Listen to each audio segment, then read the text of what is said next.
Hello guys, welcome to hit TV. నేను మీ నిహాల్. ప్రస్తుతం మనతో ఉన్నారు ప్రముఖ సినీ క్రిటిక్ దాసరి విజ్ఞాన్ గారు. విజ్ఞాన్ గారు నమస్తే. నమస్తే.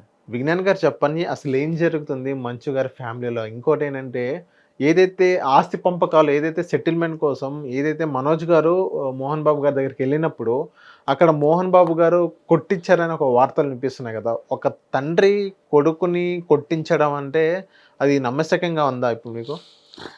ఫర్ ఎగ్జాంపుల్ ప్రతి ఇళ్లలోనూ అక్కడక్కడక్కడ ఆస్తి గొడవలు, కుటుంబ కలహాలు ఉంటాయి. డన్. అది వాళ్ళ వ్యక్తిగత అంశం. కాకపోతే పబ్లిక్ ప్లాట్ఫామ్లో ఉన్నారు కాబట్టి మోహన్ బాబు గారి ఫ్యామిలీ గురించి మనం మాట్లాడుకుంటున్నాం. కానీ వీళ్ళు పబ్లిక్ ప్లాట్ఫామ్లో ఎందుకు ఉన్నారు? సినిమా పరంగా ఉన్నారు, రాజకీయాల పరంగా ఉన్నారు. రాజకీయ పరంగా వీళ్ళ గురించి మాట్లాడుకునే హక్కు మనకు ఉంది, because they are in public. Cinema పరంగా కూడా వీళ్ళ గురించి మాట్లాడుకునే హక్కు మనకు ఉంది, because they are in public. కానీ ఎంత పబ్లిక్లో ఉన్నప్పటికీ వాళ్ళకంటూ ఒక ప్రైవేట్ లైఫ్ అనేది ఉంటుంది. ప్రైవేట్ లైఫ్ గురించి మనం మాట్లాడుకునే హక్కు నీకు లేదు, నాకు లేదు. కాకపోతే నేను ఒక కథ చెప్తా. ప్రజెంట్ క్యాజువల్గా ఒక కథ చెప్తా, విను. ఒక పెద్ద ఆయన, కూతురు, ఇద్దరు కొడుకులు. పెద్ద కొడుకు ఏం చేశాడంటే ఒక పార్టీకి సంబంధించినటువంటి నాయకుడి ఫ్యామిలీకి అల్లుడయ్యాడు. అవును.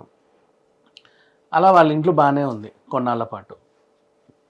చిన్న కొడుకు ఏం చేశాడు అంటే వేరే వీళ్ళకి అపోజిట్ పార్టీలో ఉన్నటువంటి నాయకుడి కూతుర్ని ప్రేమించాడు.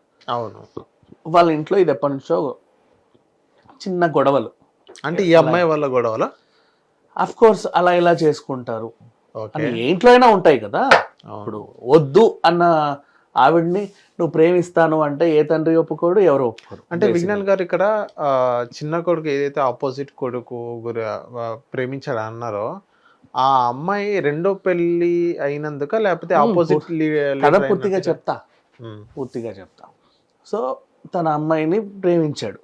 ఫస్ట్ ఆఫ్ ఆల్ ప్రేమించిన తర్వాత ఏంటంటే ఇంట్లో వద్దన్నప్పుడు ఇది నేను చెప్పేది 7.5 ఏళ్ల క్రితం జరిగినటువంటి స్టోరీ.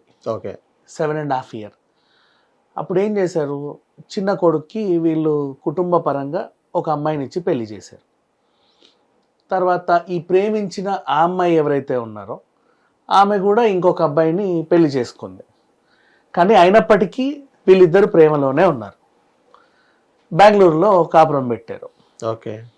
ఈ విషయం తెలిసినటువంటి కుటుంబం పరంగా వచ్చినటువంటి భార్య ఎవరైతే ఉన్నారో వాలంటరీగా విడాకులు తీసుకొని యుఎస్ వెళ్ళిపోయింది. ఎలాగూ ఆ హస్బెండ్కి కూడా తను విడాకులు ఇచ్చేసింది. వీళ్ళిద్దరు కలిసి ఉంటున్నారు.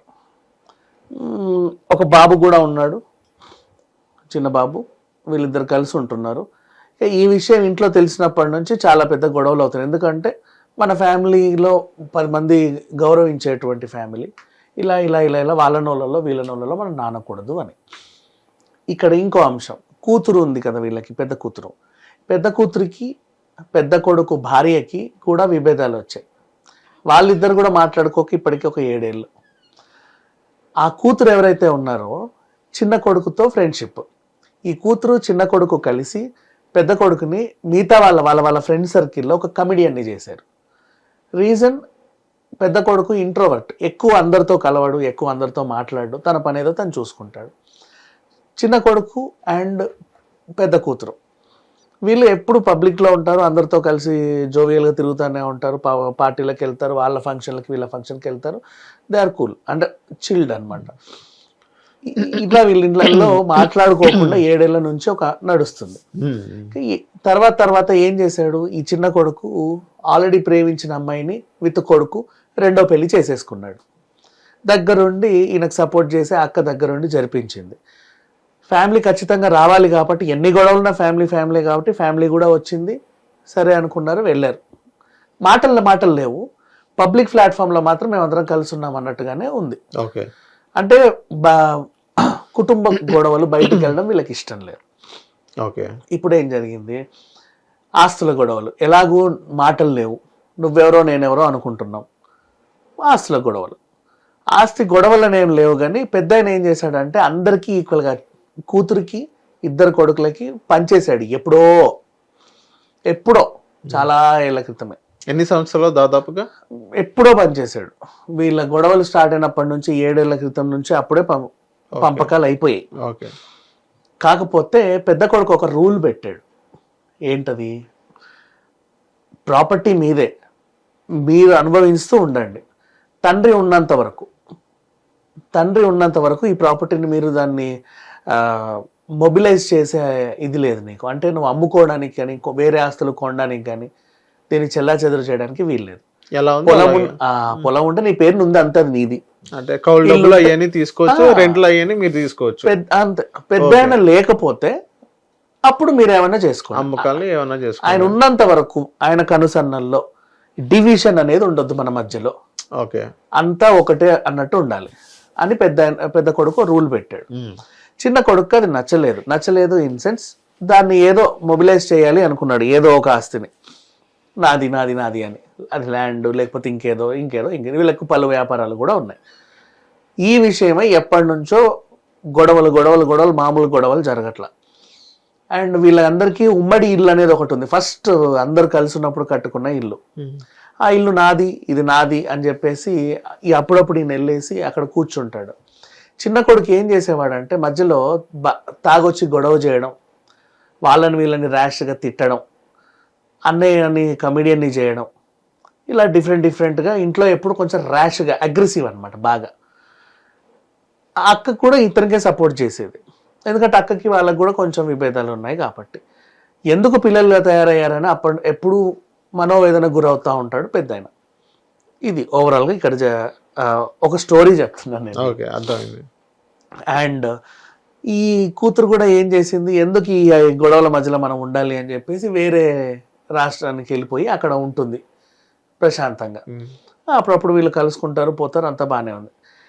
ఇకపోతే నాకు అది కావాలి ఇది కావాలి అనే అగ్రెసివ్నెస్ ఈ చిన్నోడిలో ఇంకా ఉండింది. బయటికి ప్రపంచానికి ఏం తెలుసు అంటే చిన్న కొడుకు చాలా డీసెంట్, అసలు ఎవరి జోలికి వెళ్ళడు, చాలా మంచోడు అని ఉంది. పెద్ద కొడుకు బాగా అగ్రెసివ్, ఎవరిని పడితే వాడిని కడిచేస్తాడు, రక్కేస్తాడు అని ఉంది బయటికి.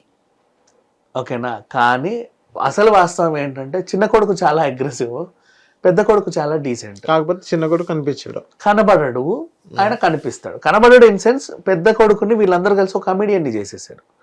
అంటే అందరికీ ఆయన గురించి ఉన్నవి లేనివన్నీ చెప్పడం, వాడు ఇట్లా అని చెప్పడం, నవ్వుకోవడం.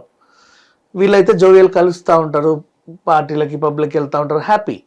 తను రాడు ఎక్కడికి, తండ్రి ఈ మాట చెవదాటడు. ఇలాంటి అంశాలు కలిసిన ఒక ఫ్యామిలీ కథ నేను నీకు ఇప్పుడు చెప్పా. ఇప్పుడు ఏం జరిగింది, ఇలాగే అగ్రెసివ్గా ఉండి అది కావాలి ఇది కావాలని రక్కుతూ పీక్కుతూ తింటుంటే పెద్ద ఆయనకి చెందినటువంటి ఆ ప్రాపర్టీ చూసుకునే ఆయన ఎవరైతే ఉన్నారో అతని మీదకి ఇది మాది, నువ్వెవడు లే ఇక్కడ నుంచి, అది ఇది అని అనేసరికి వాళ్ళకి మండింది కొంచెం. అరే ఏంటి ఇలా తయారయ్యాడు మరి అని చెప్పేసి ఇతన్ని 2 దెబ్బలు వేసారా? అంటే కొట్టలేదు వాళ్ళు, కొట్టడం అనరు, దీన్ని మందలించడం అంటారు. బాగా గుర్తుపెట్టుకో. మందలించడం అంటే వేరే వాళ్ళ చేతి మందలించడం, లేకపోతే అట్లా ఏం లేదు మా. ఇప్పుడు మాటినకపోతే నిన్నో దెబ్బేమో అంటే తండ్రి ఒక దెబ్బేస్తే పర్లేదు విజ్ఞాన్ గారు, వేరే థర్డ్ పార్టీ అన్నేసినా అక్కేసినా కానీ పర్లా, వేరే థర్డ్ పార్టీ వాళ్ళు వచ్చి వేస్తే తక్లీఫ్. థర్డ్ పార్టీ దగ్గరికి వెళ్ళి నువ్వెందుకు గొడవ పెట్టుకున్నావు? ఆ థర్డ్ పార్టీ నీ తండ్రికి సంబంధించింది, నీకేమైనా ఉంటే నీ తండ్రితో తేల్చుకోవాలి. నీ తండ్రి మమ్మల్ని ఇక్కడ పెట్టాడు, మేము దీన్ని చూసుకోవాలి. నువ్వు వచ్చి నా కుర్చీ లాగేసి నన్ను ఏదో చేసి నేనెందుకు కూరుకున్నా? థర్డ్ పార్టీతో గొడవ పెట్టుకున్నందుకు థర్డ్ పార్టీ వాళ్ళే కొట్టారు. ఓకేనా? ఇది ఓవరాల్ జరిగింది. ఈ విషయం పెద్ద దగ్గరికి వెళ్ళిన తర్వాత ఆయన కూడా కొంచెం అరే ఎందుకు ఇలా జరిగిందని బాధపడ్డాడు. ఇంతలోనే ఈయన ఏం చేశాడంటే, లేదు పెద్ద ఆయనే ఈ మనుషుల్ని పెట్టి నన్ను కొట్టించాడు అనే యాంగిల్లో ఒక న్యూస్ ఛానల్కి, అంటే అప్పుడే దెబ్బలు తిన్నట్టు ఈయనకి ఏంటంటే ఏదన్నా అయితే వెంటనే పబ్లిక్ ప్లాట్ఫామ్లో చెప్పడం అలవాటు. పబ్లిక్ ప్లాట్ఫామ్లో వీళ్ళ మీద నెగిటివిటీ ఉంది కాబట్టి నేను చెప్పేదే నమ్ముతారు అన్న ధైర్యం. సో ఇమీడియట్గా వెంటనే మీడియా దగ్గరికి వెళ్ళి అటు అందరూ వీళ్ళు ఇలా చేశారు అలా చేశారని కంప్లైంట్స్ ఇవ్వడం. ఈ కంప్లైంట్స్తో రచ్చరచ్చ జరగడం. వీళ్ళు ఏంటంటే ఎంత కాదన్నా ఇంట్లో గొడవ ఇంట్లో వరకే ఉండాలి, అందరి ఇళ్లలోనూ ఉండే గొడవలే ఇవి, ఇక్కడిక్కడ చూసుకుందాం. ఎందుకంటే పెద్ద ఆయన అంటే పెద్ద మనిషి దగ్గర సాల్వ్ అవ్వని ప్రాబ్లమ్స్ అంటూ ఉండవు, ఇక్కడే జరగాలన్న ఇంటెన్షన్లో వీళ్ళు ఉన్నారు. ఓవరాల్గా జరిగిన సినారియో నేను నీకు చెప్పా. ఇకపోతే మోహన్ బాబు గారి గురించి కానీ వాళ్ళ ఫ్యామిలీ గురించి కానీ మాట్లాడుకునే హక్కు నీకు లేదు, నాకు లేదు. ఎందుకంటే అవును, అది వాళ్ళ పర్సనల్ ఇష్యూస్. అవును. హిట్ టీవీ యాప్ ని డౌన్లోడ్ చేసుకోండి. ఇందులో short news, live news, entertainment movies అన్ని అవైలబుల్ గా ఉన్నాయి. హిట్ టీవీ యాప్ని ఫ్రీగా డౌన్లోడ్ చేసుకోండి.